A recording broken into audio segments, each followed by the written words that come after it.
Although this is not the last country that we will feature in competition, they were the very last to sign up for the first global challenge. Let's take a look at Lithuania.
Well, that trampoline park that they were at looks like a blast, and they're having just as much fun here. A little bit of a scary look coming from the kid with the drill for that 1 5-second clip, and trying to finish off this 6th round in tremendous fashion here. Even though it was the last team to sign up, they actually, as a result of that, had one of the shortest time periods for building their robot, but they were definitely up to the task here. Fortunately, all 3 teammates have been winning and participating in competitions such as FLL, RoboCup Junior, and Hackathon, so they seem prepared for the task to make it in a short amount of time.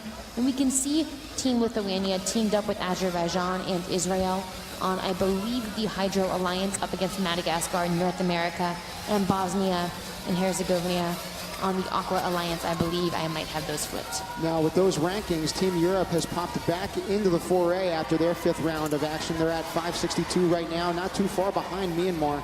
In addition, on the screen, you'll see a couple of robot pieces that have also fallen off a little bit, so we'll see if that affects the mobility of any of these 6 out here as they hit this 6th round right here of play. If you look at Israel, they usually have 2 little protrusions to kind of funnel balls in the right position. It looks like they actually had one of them break off, and that's what you see sitting in the middle of the river. Fortunately, it shouldn't interfere with their performance too much. They still seem to be doing a great job of collecting those balls. Again, the team we're featuring of Lithuania, they have built robots that have guided tourists over the streets with a GPS-controlled voice. They've made a mosquito attraction and control device. You definitely need it during the hot and muggy summer months here in BC. They've made numerous 3D printers and an 8x8x8 LED cube. So the amount of things that they have created is impressive. We'll see if they can create some memories out here as well as they cap off their DC experience at the first global challenge. And right up there, we see both Lithuania and Bosnia placing some of those contaminant particles into the laboratory right there. Each one of those is going to be worth 4 points. As you can see, Team Aqua score climb.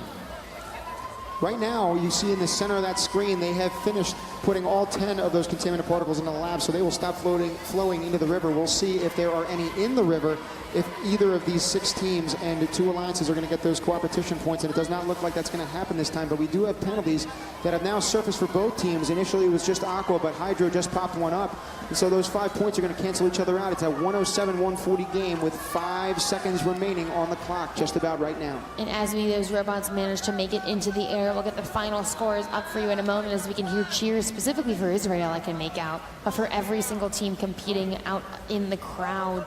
We'll get the scores for you in 1 moment. And congratulations to Team Aqua winning that 147-60. That's going to be Israel, Azerbaijan, and Lithuania as hugs and high fives are exchanged from every teammate to every team over there on the field. We certainly hope we got some footage of it. They're right behind the booth right now, and if we can actually get on them right now, there are some people supporting them in the stands, and you can see the absolute excitement coming from the energy both in the stands and on the floor. This 6th and final round for this team was exceptional, as is the support that they are receiving, but we're going to be taking it out now into the hallways where Canada is waiting for an interview.